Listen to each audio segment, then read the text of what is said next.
Savings is the real earnings. ನಮ್ಮ salary 1 lakh ಇದ್ರೂ ಕೂಡ ನಮ್ಮ ಕಡೆ ಇವಾಗ 0 ಸೇವಿಂಗ್ಸ್ ಇತ್ತು ಅಂದ್ರೆ ನಾವು ಸ್ಯಾಲ್ರಿ ಟು ಸ್ಯಾಲ್ರಿ ಬದುಕಬೇಕಾಗುತ್ತೆ. ಅದೇ ನಮ್ಮ ಸ್ಯಾಲ್ರಿ 30-40 ಸಾವಿರ ಇದ್ರೂ ಕೂಡ ನಾವು ಅದನ್ನ ಸರಿಯಾಗಿ ಮ್ಯಾನೇಜ್ ಮಾಡಿ ಪ್ರತಿ ತಿಂಗಳು ಅದನ್ನ ಇನ್ವೆಸ್ಟ್ ಮಾಡ್ತಾ ಬಂದ್ರೆ ನಾವು ನಮ್ಮ ಜಾಬ್ ಅನ್ನ ಕಳ್ಕೊಂಡ್ರು ಕೂಡ ಅಷ್ಟೊಂದು ಟೆನ್ಷನ್ ತಗೊಳ್ಳೋ ಅವಶ್ಯಕತೆ ಇಲ್ಲ. ನಾವು ಮತ್ತೊಂದು ಜಾಬ್ ಕೂಡ ಹುಡುಕ್ಬೋದು, ನಾವು ಜಾಬ್ ಅನ್ನು ಕೂಡ ಕ್ವಿಟ್ ಮಾಡ್ಬೋದು. ಸೊ ಇಲ್ಲಿ ನಮ್ಮ ಸ್ಯಾಲ್ರಿ ಎಷ್ಟಿದೆ ಅನ್ನೋದು ಇಂಪಾರ್ಟೆಂಟ್ ಆಗಲ್ಲ. ಬಂದಂತ ಸ್ಯಾಲ್ರಿನ ನಾವು ಯಾವ ತರ ಮ್ಯಾನೇಜ್ ಮಾಡ್ತೀವಿ, ಯಾವ ತರ ಸೇವ್ ಮಾಡ್ತೀವಿ, ಮತ್ತೆ ಎಲ್ಲಿ ಇನ್ವೆಸ್ಟ್ ಮಾಡ್ತೀವಿ ಅನ್ನೋದು ಮ್ಯಾಟರ್ ಆಗುತ್ತೆ. ಸೊ ನಾನು ಕೂಡ ಆಸ್ ಅ ಸಾಫ್ಟ್ವೇರ್ ಇಂಜಿನಿಯರ್ ಆಗಿ ವರ್ಕ್ ಮಾಡ್ತೀನಿ. ನನಗೂ ನಿಮ್ ತರ ಪ್ರತಿ ಮಂತ್ ಎಂಡ್ ಅಲ್ಲಿ ಸ್ಯಾಲ್ರಿ ಬರುತ್ತೆ. ಬಂದಂತ ಸ್ಯಾಲ್ರಿಯನ್ನ ನಾನು ಯಾವ ತರ ಮ್ಯಾನೇಜ್ ಮಾಡ್ತೀನಿ, ಅವತ್ತು ಸ್ಯಾಲ್ರಿ ಬಂತು ಅಂದ್ರೆ ಆ ದಿನ ನಾನು ಏನೆಲ್ಲ ಮಾಡ್ತೀನಿ, ಎಷ್ಟು ಸೇವ್ ಮಾಡ್ತೀನಿ, ಎಲ್ಲಿ ಇನ್ವೆಸ್ಟ್ ಮಾಡ್ತೀನಿ, ಇಲ್ಲಿವರೆಗೂ ನಾನು ಎಷ್ಟು ಸೇವ್ ಮಾಡಿದ್ದೀನಿ, ಮತ್ತೆ ನನ್ನ ಪೋರ್ಟ್ಫೋಲಿಯೋ ಸೈಜ್ ಎಷ್ಟಿದೆ, ಪ್ರತಿಯೊಂದನ್ನು ನಾನು ಓಪನ್ ಆಗಿ ಹೇಳೋಕೆ ಟ್ರೈ ಮಾಡ್ತೀನಿ.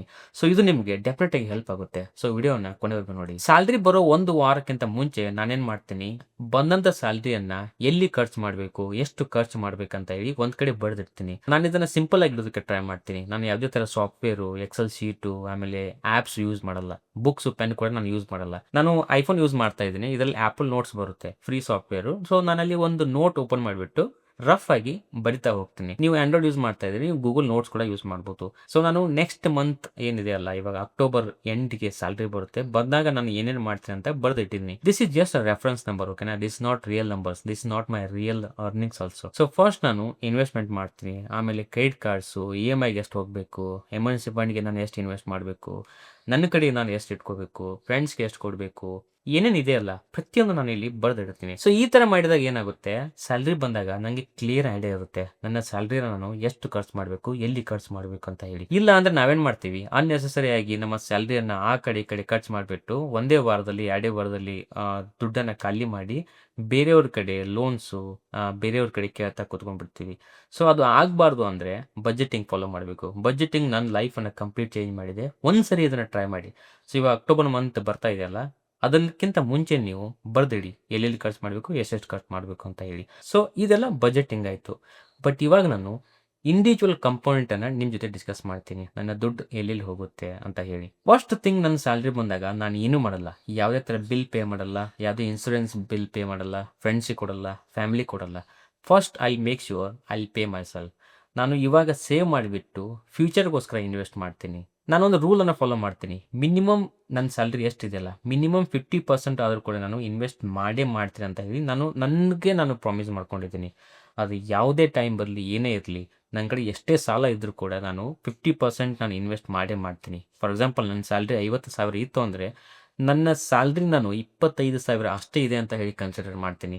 ಇನ್ನು 25,000 ನಾನು ಇನ್ವೆಸ್ಟ್ ಪ್ರತಿ ಮಂತ್ ಮಾಡ್ತಾ ಬರ್ತೀನಿ. ಅದು ಎಲ್ಲಿ ಮಾಡ್ತೀನಿ ಅಂತ ಇವಾಗ ನೆಕ್ಸ್ಟ್ ಹೇಳ್ತೀನಿ. ಬಟ್ ನನ್ನ ಸ್ಯಾಲ್ರಿ 50% ಅಷ್ಟೇ ಇದೆ ಅಂತ ನಾನು ಕನ್ಸಿಡರ್ ಮಾಡಿದಾಗ ನನ್ನ ಬಿಲ್ಸ್ ಆಗಿರ್ಬೋದು, ನನ್ನ ಎಂಜಾಯ್ಮೆಂಟ್ ಆಗಿರ್ಬೋದು, ನನ್ನ ಸಬ್ಸ್ಕ್ರಿಪ್ಷನ್ಸು, ಆಮೇಲೆ ಟ್ರಿಪ್ಸು, ಶಾಪಿಂಗು, ನಾನು ಏನೇ ಮಾಡಿದ್ರು ಕೂಡ ಈ 50% ಅಷ್ಟೇ ನಾನು ಮ್ಯಾನೇಜ್ ಮಾಡ್ತೀನಿ. ಒಂದು ವೇಳೆ ಒಂದು ಮಂತ್ ಜಾಸ್ತಿ ಹೋಯಿತು ಅಂದರೆ ನಾನು ಇನ್ವೆಸ್ಟ್ಮೆಂಟ್ ಕಡಿಮೆ ಮಾಡಲ್ಲ. ನಾನು ಬೇರೆಯವ್ರ ಕಡೆ ಇಸ್ಕೋತೀನಿ, ಸಾಲ ಮಾಡ್ತೀನಿ, ಲೋನ್ ಮಾಡ್ತೀನಿ ಹೊರತು 50% ಅಂತ ನಾನು ಇನ್ವೆಸ್ಟ್ ಮಾಡೇ ಮಾಡ್ತೀನಿ.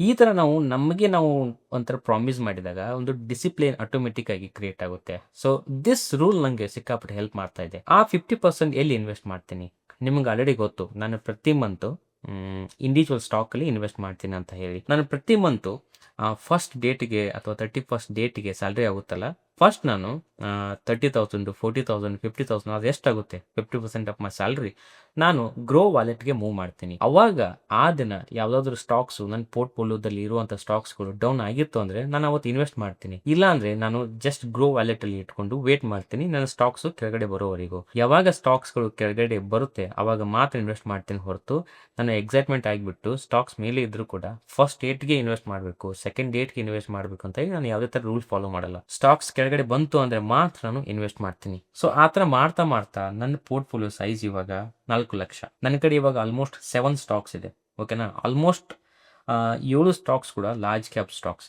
ಯಾವುದು ಕೂಡ ಸ್ಮಾಲ್ ಕ್ಯಾಪ್ ಇಲ್ಲ. ಮತ್ತು ನಮಗೆ ಇಲ್ಲಿವರೆಗೂ ನಂಗೆ ರಿಟರ್ನ್ ಸಿಕ್ಕಿರೋದು 8.38. ಇದು ಹೆಚ್ಚು ಕಮ್ಮಿ ಆಗ್ತಾ ಇರುತ್ತೆ. ನನ್ನ ಮೇನ್ ರೀಸನ್ ಸ್ಟಾಕಲ್ಲಿ ಇನ್ವೆಸ್ಟ್ ಮಾಡೋದು ಡಿವಿಡೆಂಡ್ಸು. ನಾನು ಡಿವಿಡೆಂಡ್ಸ್ ಪೋರ್ಟ್ಫೋಲಿಯೋನ ರೆಡಿ ಮಾಡ್ತಾ ಇದ್ದೀನಿ.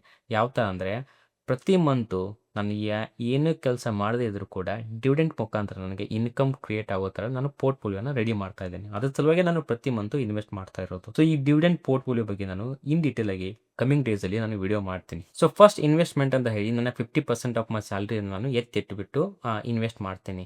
ಸೆಕೆಂಡ್ ಕಾಂಪೋನೆಂಟ್ ನನ್ನ ಬಜೆಟಿಂಗಲ್ಲಿ ಎಮರ್ಜೆನ್ಸಿ ಫಂಡು. ಕಷ್ಟ ಅಂತ ಬಂದಾಗ ನಮ್ಮ ಕಡೆ ಸ್ವಲ್ಪ ದುಡ್ಡಿದೆ ಅನ್ನೋ ಫೀಲಿಂಗ್ ಏನಿದೆಯಲ್ಲ, ನಾನು ಅದನ್ನು ಮಾತಲ್ಲಿ ಎಕ್ಸ್‌ಪ್ರೆಸ್ ಮಾಡೋಕ್ಕಾಗಲ್ಲ. You have to feel it.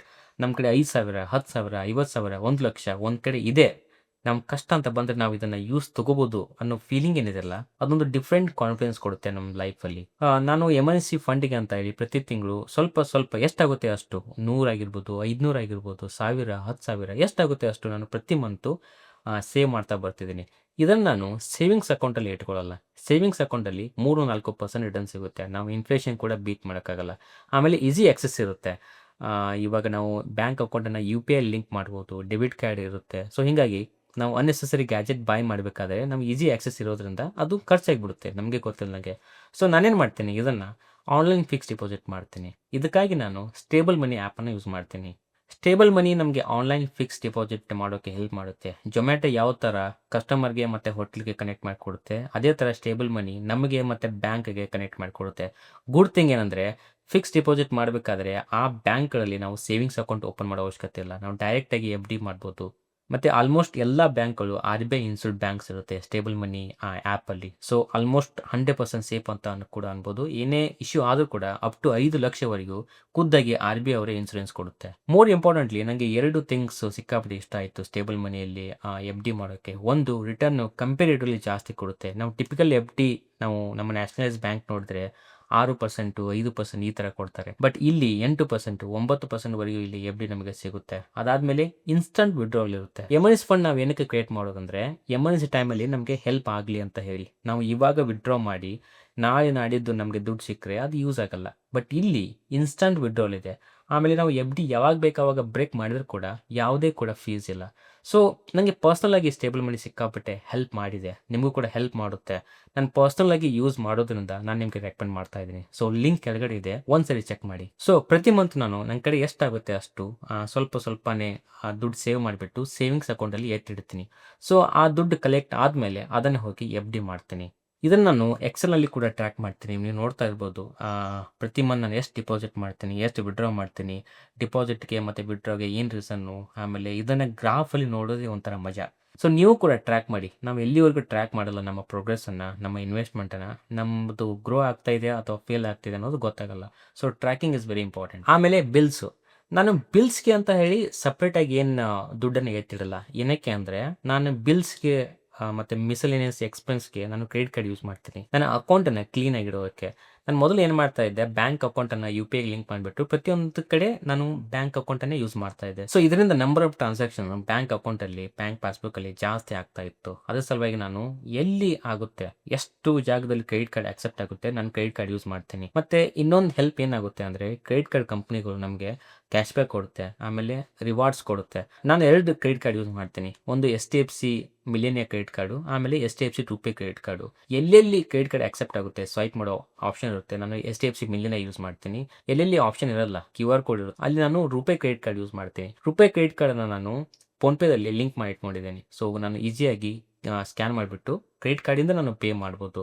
So ಈ ಥರ ಮಾಡಿದಾಗ ನನಗೆ ನಂಬರ್ ಆಫ್ ಟ್ರಾನ್ಸಾಕ್ಷನ್ ಕೂಡ ಆಗಲ್ಲ ಬ್ಯಾಂಕ್ ಅಕೌಂಟಲ್ಲಿ, ಮತ್ತು ನನಗೆ ಮಿನಿಮಮ್ 1% ಕ್ಯಾಶ್ ಬ್ಯಾಕ್ ಆದರೂ ಸಿಕ್ಕೇ ಸಿಗುತ್ತೆ. That is the cherry on the cake. So ನಂಗೆ ಏನಾಗುತ್ತೆ, 21 ಡೇಟ್ಗೆ ಈ ಕ್ರೆಡಿಟ್ ಕಾರ್ಡ್ ಬಿಲ್ ಜನರೇಟ್ ಆಗುತ್ತೆ. ಸೊ ನಾನು ಫಸ್ಟ್ ಡೇಟ್ಗೆ ಅಥವಾ ಸೆಕೆಂಡ್ ಡೇಟ್ಗೆ ನಾನು ಬಜೆಟಿಂಗ್ ಕ್ಲಿಯರ್ ಮಾಡಬೇಕಾದ್ರೆ ನಾನು ಈ ಕ್ರೆಡಿಟ್ ಕಾರ್ಡ್ ಬಿಲ್ ಕೂಡ ಒಂದೇ ಟೈಮಲ್ಲಿ ನಾನು ಪೇ ಮಾಡ್ತೀನಿ. ಆಮೇಲೆ ನನ್ನ ಕಡೆ ಕೂಡ EMIs ಇದೆ. ನಾನೇನು ಫೈನಾನ್ಸ್ ವೀಡಿಯೋಸ್ ಮಾಡ್ತಾ ಇದ್ದೇನೆ ಅಂತ ಹೇಳಿ ಫುಲ್ ಡಿಸಿಪ್ಲಿನ್ ಪರ್ಸನ್ ಏನಲ್ಲ. ನನ್ನ ಕಡೆ ಕೂಡ EMIs ಇದೆ. ನಾನು ಕೂಡ ಮಿಸ್ಟೇಕ್ಸ್ ಮಾಡಿದ್ದೀನಿ, ಓಕೆನಾ. ಕರೆಂಟ್ಲಿ ನನ್ನ ಕಡೆ ಒಂದು 2 EMIs ರನ್ನಿಂಗ್ ಆಗ್ತಾ ಇದೆ. ಸೊ EMIಗೋಸ್ಕರ ನಾನು ಬ್ಯಾಂಕ್ ಅಕೌಂಟಲ್ಲಿ ಸ್ವಲ್ಪ ದುಡ್ಡನ್ನು ಎತ್ತಿಡ್ತೀನಿ. ನಾನೇನು ಮೊದಲು ಏನು ಮಾಡ್ತಾ ಇದ್ದೆ, ಬಜೆಟಿಂಗ್ ಮಾಡ್ತಿದ್ದಾಗ ನಾನು ಹಂಗೆ ರ್ಯಾಂಡಮ್ ಆಗಿ ಅಕೌಂಟಲ್ಲಿ ದುಡ್ಡನ್ನು ಇಡ್ತಾ ಇದ್ದೆ. ಕೆಲವೊಂದು ಸರಿ ಬ್ಯಾಂಕ್ ಅಕೌಂಟಲ್ಲಿ ದುಡ್ಡು ಇರದೇ ಇದ್ದಾಗ EMI ಕಟ್ ಆಗ್ತಾ ಇತ್ತು, ನೆಗೆಟಿವ್ ಹೋಗ್ತಾ ಇತ್ತು ನನ್ನ ಅಕೌಂಟ್ ಬ್ಯಾಲೆನ್ಸು. ಆವಾಗ ಅವರು ಫೀಸನ್ನು ಚಾರ್ಜ್ ಮಾಡ್ತಾಯಿದ್ರು. ಅದ್ರ ಸಲುವಾಗಿ ಬಜೆಟಿಂಗ್ ಈಸ್ ವೆರಿ ಇಂಪಾರ್ಟೆಂಟ್. ನಮಗೆ ಕ್ಲಿಯರಾಗಿ ಗೊತ್ತಾಗುತ್ತೆ ಬ್ಯಾಂಕ್ ಅಕೌಂಟಲ್ಲಿ ಎಷ್ಟು ದುಡ್ಡು ಇಡಬೇಕು ಅಂತ ಹೇಳಿ. ಸೊ ಪ್ರತಿ ಮಂತ್ ನಾನು ಬ್ಯಾಂಕ್ ಅಕೌಂಟಲ್ಲಿ EMIಗೆ ಅಂತ ಹೇಳಿ ದುಡ್ಡು ಇಡ್ತೀನಿ. ಆಟೋ ಪೇ ಇನೇಬಲ್ ಇದೆ, ಓಕೆನಾ. ನಾನು ಮ್ಯಾನ್ಯುವಲ್ ಆಗಿ ಪೇ ಮಾಡೋ ಅವಶ್ಯಕತೆ ಇಲ್ಲ. ಆಟೋ ಪೇ ಇನೇಬಲ್ ಇರೋದ್ರಿಂದ ಪ್ರತಿ ಮಂತ್ 6th ಆರ್ 7th ಡೇಟ್‌ಗೆ ಆಟೋ ಪೇ ಆಗಿಬಿಡುತ್ತೆ. ಅಟ್ ಲಾಸ್ಟ್ ನಾನು ಇನ್ನೊಂದು ಇಂಪಾರ್ಟೆಂಟ್ ನಾನು ಪೇ ಮಾಡ್ಕೋತೀನಿ. ಏನಂದರೆ ನನ್ನ ಕಡೆ ಎಮರ್ಜೆನ್ಸಿ ಫಂಡ್ ಇದ್ದರೂ ಕೂಡ ಈ ಮಿನಿ ಎಮರ್ಜೆನ್ಸಿ ಫಂಡ್ ಅಂತ ಹೇಳಿ ನಾನು ಇನ್ನೊಂದು ಕಾನ್ಸೆಪ್ಟನ್ನು ಫಾಲೋ ಮಾಡ್ತೀನಿ. ಅಂದರೆ ಒಂದು 5,000 ಆಗಿರ್ಬೋದು, 10,000 ಆಗಿರ್ಬೋದು, ನನ್ನ ಪರ್ಸನಲ್ ಸೇವಿಂಗ್ಸ್ ಬ್ಯಾಂಕ್ ಅಕೌಂಟಲ್ಲಿ ಇಟ್ಕೋತೀನಿ. ಅದೇನಾಗುತ್ತೆ, ಒಂದು ಏನಾದರೂ ಸಣ್ಣ ಎಮರ್ಜೆನ್ಸಿ ಸಿಚುವೇಶನ್ ಬಂದರೆ ನಾನು ಅವಾಗ ದೊಡ್ಡ ಎಫ್.ಡಿಯನ್ನು ಬ್ರೇಕ್ ಮಾಡೋ ಅವಶ್ಯಕತೆ ಇಲ್ಲ. ನಾನು ಬೇರೆಯವ್ರನ್ನ ಕೇಳೋ ಅವಶ್ಯಕತೆ ಇಲ್ಲ. ಓಕೆನಾ? ಸೊ ನಾನು ಮಿನಿಮಮ್ 10,000 ಆದರೂ ನನ್ನ ಬ್ಯಾಂಕ್ ಅಕೌಂಟಲ್ಲಿ ಇಟ್ಕೋತೀನಿ. ಯಾವ್ಯಾವ ಜಾಗದಲ್ಲಿ ಕ್ರೆಡಿಟ್ ಕಾರ್ಡ್ ಅಕ್ಸೆಪ್ಟ್ ಆಗಲ್ಲ ಅಲ್ಲಿ ನಾನು ಈ ಬ್ಯಾಂಕ್ ಅಕೌಂಟಿಂದ ಪೇ ಮಾಡ್ತಾ ಹೋಗ್ತೀನಿ. ಒಂಥರ ಮಿನಿ ಎಮರ್ಜೆನ್ಸಿ ಫಂಡ್ ಇದ್ದಂಗೆ. ಮತ್ತೆ ನಾನು ಎಲ್ಲೆಲ್ಲಿ ಪೇ ಮಾಡ್ತಾ ಇದ್ದೀನಿ ಆ ಮಂತು ಅದನ್ನು ಕೂಡ ನಾನು ಟ್ರ್ಯಾಕ್ ಮಾಡ್ತೀನಿ. ನಾವು ಹಾಗೆ ಬಿಡ್ತಾ ಹೋದರೆ ನಮ್ಮ ದುಡ್ಡು ಎಲ್ಲಿ ಹೋಗ್ತಾ ಇದೆ, ಎಲ್ಲಿಂದ ಬರ್ತಾ ಇದೆ ಅಂತ ಹೇಳಿ ನಮ್ಗೆ ಗೊತ್ತಾಗಲ್ಲ. ಸೊ ಇದನ್ನು ಟ್ರ್ಯಾಕ್ ಮಾಡೋಕ್ಕೆ ಮೊದಲು 5 ಸೆಂಟ್ಸ್ ಅಂತ ಹೇಳಿ ಆ್ಯಪ್ ಯೂಸ್ ಮಾಡ್ತಾ ಇದ್ದೆ. ಬಟ್ ಅದನ್ನು ಕೂಡ ನಾನು ಸಿಂಪಲ್ ಮಾಡೋಕ್ಕೆ ಆ್ಯಪಲ್ ನೋಟ್ಸ್ ಯೂಸ್ ಮಾಡ್ತಾ ಇದ್ದೀನಿ.